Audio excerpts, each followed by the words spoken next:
परमेश्वर का धन्यवाद करते हैं जो वचन से परमेश्वर ने कलीसिया से बातें की है। Let us thank God for the word that we heard from God to the church. क्योंकि कलीसिया के लिए सबसे ज़्यादा ज़रूरी है इस बात को जानना कि जैसे परमेश्वर का वचन से हमने सुना कि परमेश्वर के साथ एक फेलोशिप रखना। Because what is most important to God is that, according to the word, is that we should have fellowship with God. अगर हमारा फेलोशिप ही परमेश्वर के साथ नहीं है तो हमारा ये जीवन एक धर्म के समान ही हो जाएगा। And if we don't have that fellowship with God, then our life it'll be like a religion. जैसे हमने सुना वो प्रार्थना करता होगा, बाइबल पढ़ता होगा, संडे मीटिंग अटेंड करता होगा, लेकिन वो एक धर्म जैसे फॉलो करते वैसा ही फॉलो हो रहा है। And like we heard that we may be reading the Bible, going to church, praying, but his life will be like a religion. देखो आप दूसरे धर्म में भी देखो वो लोग सब यही करते हैं।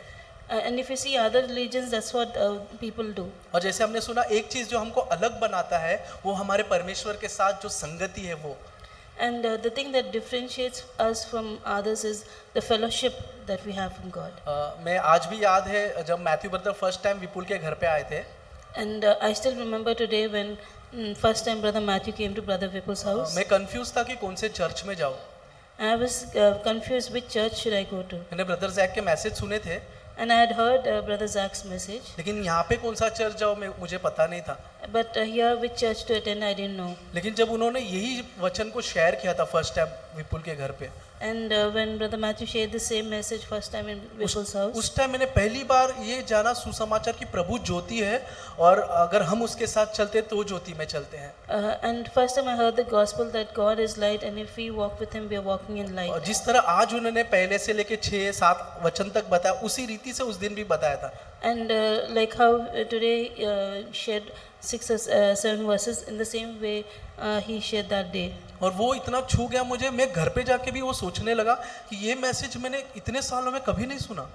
And it touched me so much that when I went back home I was still thinking about it and I was thinking I've never heard a message like this. उस दिन मैंने निर्णय लिया कि मैं अभी यही कलीसिया में जाना चाहता हूँ। And then I decided that I'm going to go to this church. क्योंकि ये वचन हमारे जीवन में परिवर्तन करने की सामर्थ्य रखता है। Because the word has the power to change us. देखो ब्रदर्स एंड सिस्टर, फेलोशिप हम सबके लिए बहुत जरूरी है। Brothers and sisters, the fellowship is very important for each one of us. या तो हम परमेश्वर के साथ फेलोशिप कर सकते हैं या तो संसार के साथ फेलोशिप कर सकते हैं। We can either have fellowship with God or we can have fellowship with the world. अगर हम संसार के साथ फेलोशिप में हैं तो हम परमेश्वर के साथ कभी फेलोशिप में नहीं रहेंगे। And if we have fellowship with the world, we'll never have fellowship with God. क्योंकि संसार हमें परमेश्वर की ओर जाने ही नहीं देगा। Because the world will never let us go to God. क्योंकि पहला यूहन्ना में लिखा 3 तरह की अभिलाषा है जो संसार में है। Because in 1 John it says that there are 3 types of desires which are there in this world. पहली आंखों की अभिलाषा, First is the desire of the eyes, शरीर की अभिलाषा, desire of the flesh, जीवन का घमंड। and the pride of life. ये 3 चीज हमको कभी परमेश्वर के साथ फेलोशिप करने नहीं देगी। These 3 things will never let us have a fellowship with God. इसीलिए बहुत जरूरी है कि हम परमेश्वर के प्रेम को जाने। And that's why it's very important that we should know God's love. Brothers and sister, बहुत जरूरी है कि हम कैसे फेलोशिप में प्रभु के साथ रहे उसको जाने। And it's very important that how to be in this fellowship with God. अगर हम जानते ही नहीं कि हमारा फेलोशिप प्रभु के साथ है तो हम उसके साथ चल कैसे पाएंगे? And if we don't even know how to have fellowship with God, then how can we walk with God? कौन प्रभु के साथ फेलोशिप रख सकता है? Who can have fellowship with God? यूहन्ना अध्याय 3 में लिखा है, In John chapter 3, it's उसका written, 21वां वचन, verse 21. परंतु जो सत्य पर चलते हैं वो ज्योति के निकट आते हैं। But he who does the truth comes to the light. देखो, अगर हम सत्य पर चलना चाहते हैं So if you want to walk in truth, तब हम ज्योति के और निकट आएंगे। then we'll come closer to the light. और हमने अच्छी तरह सुना सत्य पर चलना क्या होता है। And we all know what is walking in truth. जो कुछ भी परमेश्वर हमारे विषय में बताता है, And whatever God tells us about us, हम उसे स्वीकारना है कि प्रभु हाँ ये सच है, we need to receive it and say, yes, God, that's true. और हम बदलना चाहते हैं। And we want to change. Bible कहता है ऐसे लोग ही प्रभु के निकट आते हैं। And the Bible tells us that such people only can come to God. और उधर लिखा है ताकि उनके काम प्रकट हो जाए कि ये परमेश्वर की ओर से किए गए हैं। And that his deeds may be clearly seen. That they have been done in God. तो उससे पता चलेगा कि ये काम परमेश्वर ने हमारे लिए किया है. And then we'll come to know that God has done this for us. So brothers and sister, बहुत ही वैल्यूबल वचन हमारे लिए था ये. So brothers and sisters, this was a very precious word for us हम today. सबको परमेश्वर के साथ फेलोशिप करना बहुत जरूरी है. It's very important that all of us should have fellowship with और God. उसकी सहायता के लिए प्रभु ने अपना पवित्र आत्मा हम सबको दिया है. And for that, God has given us the Holy Spirit. याद रखना ब्रदर्स एंड सिस्टर, पवित्र आत्मा हमको एनकरेज करता है कि हर दिन हम उसके साथ फेलोशिप करें. Let us remember that the Holy Spirit encourages us that we should have fellowship with Bible God. कहता है वो हमें अब्बा पिता कहकर पुकारने के लिए सहायता प्रदान करता है. And the Bible tells us that it's a spirit which enables us to address it as Abba Father. सो प्रभु ने हमें अकेला नहीं छोड़ा है. So God has not left us उसने हमें alone. एक साथी दिया है God has given us a helper. और उसके मदद से हम प्रभु के साथ हर दिन फेलोशिप कर सकते हैं. And with the help of the Holy Spirit, we can have fellowship with Him, with God every day. सो प्रभु हम सबकी सहायता करें. So may God help us all. प्रभु ने हमें बहुत प्रोफेटिक वर्ड के थ्रू बात किया. So God has spoken to us through a very prophetic word. परमेश्वर के साथ संगति मैं इस तरह से समझता हूँ. Fellowship with God, I understand it in this way. कुछ साल पहले मैं ऐसा एक पति पत्नी को मिला था जिन्होंने प्यार करके शादी किया. Some time back, I met a couple who had fallen in love and married each other. बहुत अच्छा पति पत्नी थे और कुछ समय के बाद उनके बीच में एक ऐसा झगड़ा आया जिसके द्वारा वो लोग एक दूसरे से बातचीत करना बंद कर दिया. And they are very good husband and wife, but after some time there was some dispute and then they stopped talking to each other. But एक दूसरे के प्रति प्रेम है. But they still love each other. दिल में प्रेम है लेकिन उस प्रेम को प्रकट नहीं कर पा रहे. So in the heart they have that love, but they're not able to express it. जैसे कि वचन में लिखा है कि अगर एक वचन में जैसे कि यूहन्ना 1 जॉन 1:7 में लिखा है, Like it's written here in 1 John 1:7.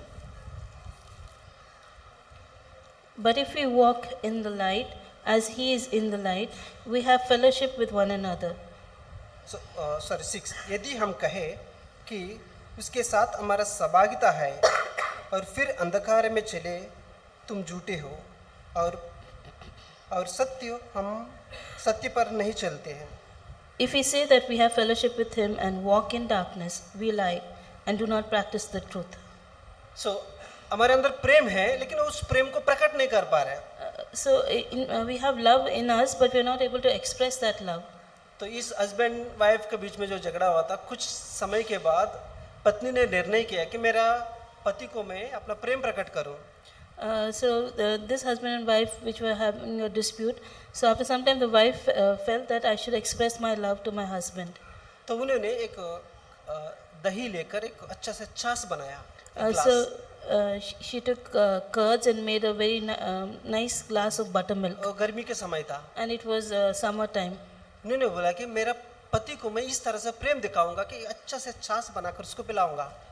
So she thought, okay, I will express my love to my husband by making a nice glass of buttermilk. लेकिन बातचीत नहीं है, दोनों के बीच में बातचीत नहीं है. But they're not communicating, they're not talking to each other. एक घर में रहेगा तो एक घर के बाहर. If one person is in the house, the other person will be out of the एक house. दूसरे के प्रति प्रेम अभी भी है. But they still love each other. तो पत्नी ने निर्णय किया कि मेरा हस्बैंड को मेरा प्रेम प्रकट करूंगा. So the wife decided that I'm going to express my love to my husband. तो ने एक फुल ग्लास छाछ बनाया उसने. So she made a full big glass of buttermilk. और उसने आधा पीकर उस टेबल में रखा घर के अंदर. And she took half of it and kept it on the table. और वो बाहर चले गए. And she went out of the house. और जो बाहर हस्बैंड था वो अंदर आके देखा कि एक ग्लास में छाछ मेरा वाइफ ने मेरे लिए बनाया. And the husband came inside and saw on the table that my wife has kept a glass of buttermilk for me. लेकिन अभी भी बातचीत नहीं. वो ये नहीं पूछा कि क्या मेरे लिए बनाया इतना अच्छा छाछ, ऐसा भी बातचीत नहीं दोनों के बीच में. But they're still not talking to each other. So he never asked, did you make this buttermilk for me? और पत्नी ने ये नहीं बोला कि मैं आपके लिए बना के रखा, वो भी नहीं बात कर रहा है. And the wife also didn't say, see, I made this buttermilk for you, because she's also not talking. लेकिन उन दोनों के अंदर प्रेम के प्रति ये सोच रहे, पॉजिटिव वे से सोच रहे कि मेरे लिए किया ये सब कुछ उसने. But they still have that love and they're thinking about each other positively, that she has done this thing for me. और जैसा पति ने उस आधा ग्लास में जो छाछ बची थी, जो आधा पी के उस पत्नी ने रखा, पीने के लिए टेबल के पास गया। So the husband went to take that half glass of buttermilk which was kept for him. और जब पीते समय उसने छत के ऊपर देखा, And when he was drinking, he looked up at the roof. और वो छत के ऊपर एक बिल्ली घूम रहा था। And on the roof there was a cat.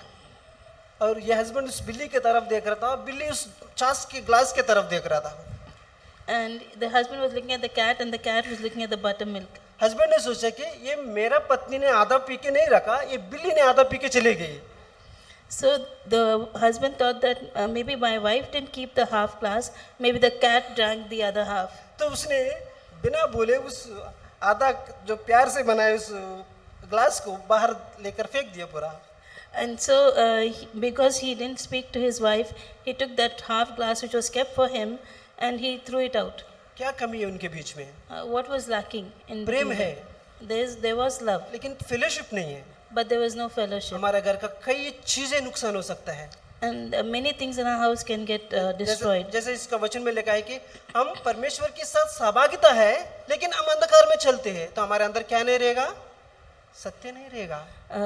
Like here it says in the verse that if we are walking and we are still in darkness, then we are not in truth. कई सत्य आपके अंदर हो सकते हैं, लेकिन पाप के प्रति जो जानकारी है, प्रकटीकरण आपके अंदर नहीं रहेगा। Maybe there are many truths in your life, but the truth that about sin, it may not be there in your life. So brothers and sisters, हमारे परमेश्वर के साथ संगति हर दिन हमारे यीशु मसीह आने तक जरूरी है। So brothers and sisters, that fellowship with Christ we need to have in our life every day till Jesus comes. 2 Peter 2:9 में ऐसा एक वचन लिखा है कि हमें अंधकार से बुलाया कौन है? परमेश्वर ने हमें अंधकार से उजाले में बुलाया है।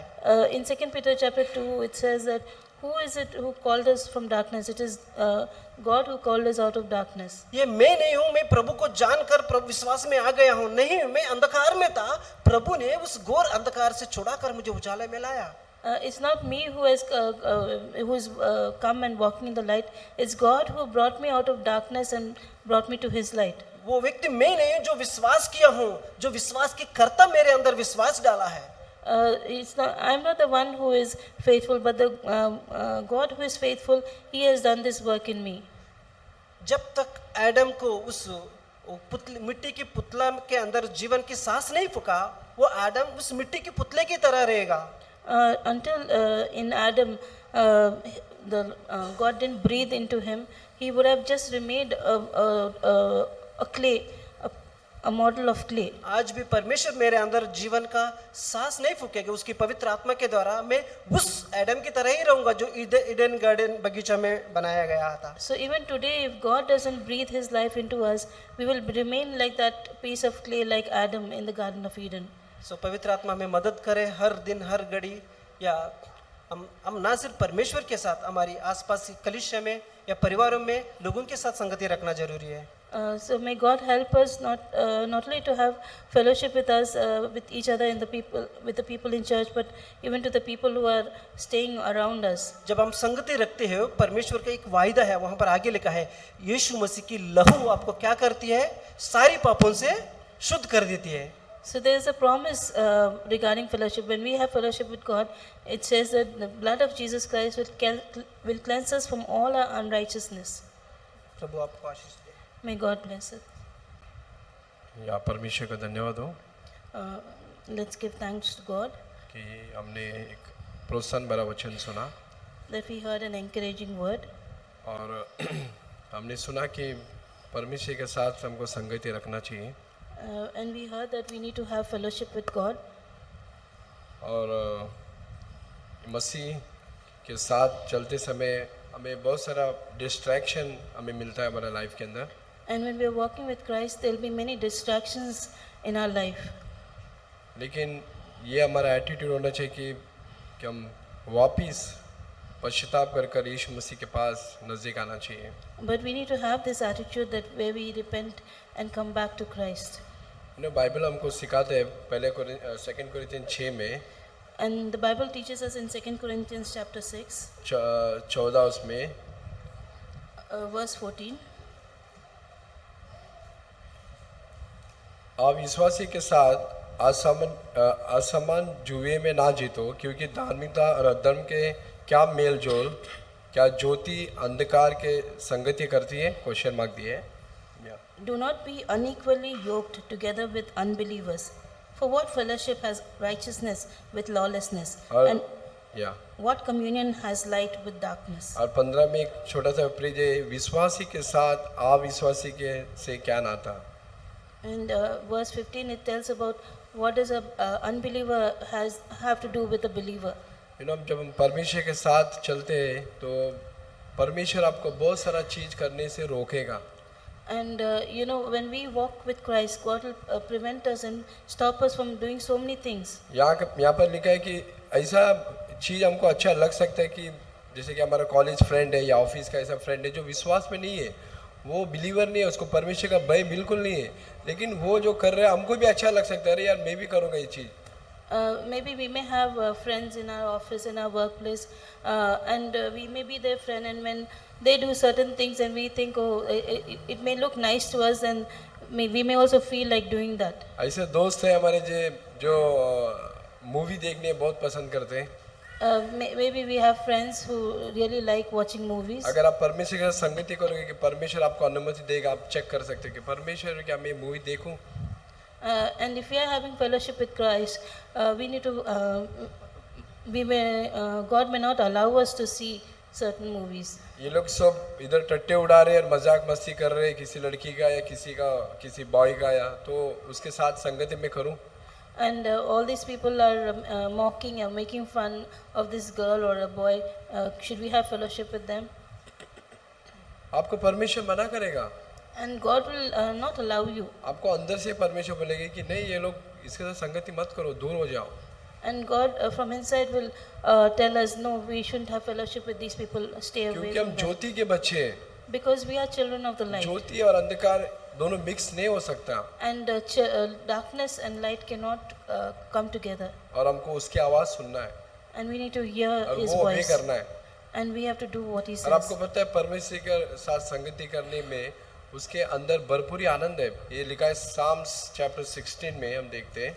And having fellowship with God, it is fullness of joy. It's in the last verse of Psalm 16.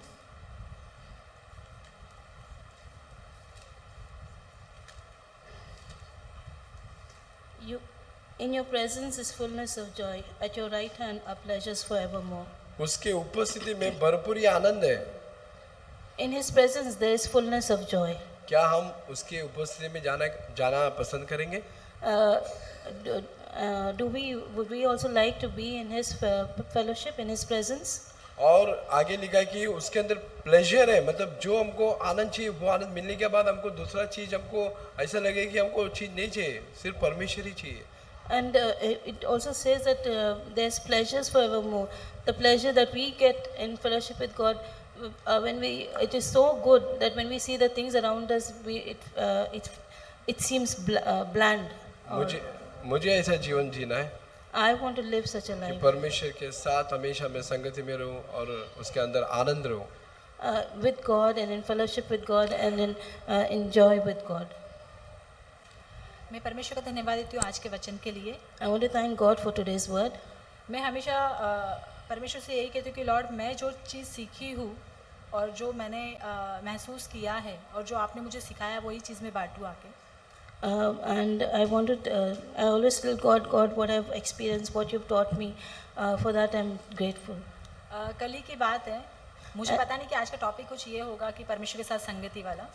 And I wanted to share something about yesterday, and I didn't know that today's topic will be about fellowship with God.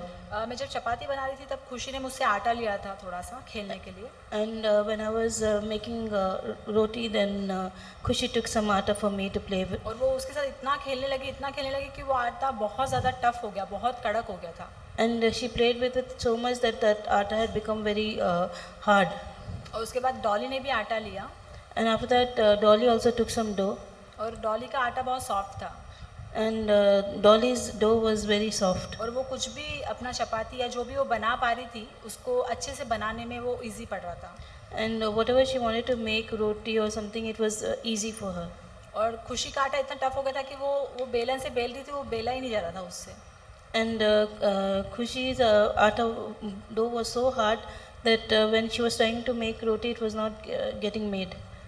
उसके बाद वो खुशी चिल्लाने लगी, रोने लगी कि मेरा ऐसा नहीं हो रहा है करके।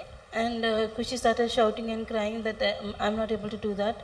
मैंने डॉली को बोला, डॉली आप आपका आटा और उसका आटा मिक्स कर लो और उसमें थोड़ा पानी डाल के मिक्स करो अच्छे से।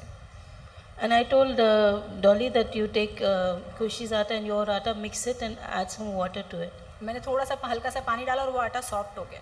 And I just put a little bit of water and that atta became soft. उससे परमेश्वर मुझसे ये सिखा रहे थे कि इसी तरीके से हम जब दुनिया में खो जाते हैं, हम दुनिया के साथ संगति करना चालू कर देते हैं, हमारा हार्ट जो है वो धीरे धीरे कड़क बनना चालू हो जाता है। And God was teaching me that when we get lost in this world, then our heart also slowly will become hard. और वो चीज़ हमको इमीडिएटली पता नहीं चलेगा, वो धीरे धीरे करके वो हार्ड होते जाता है, धीरे धीरे करके। And we will not even notice it immediately. We will, because it becomes hard slowly.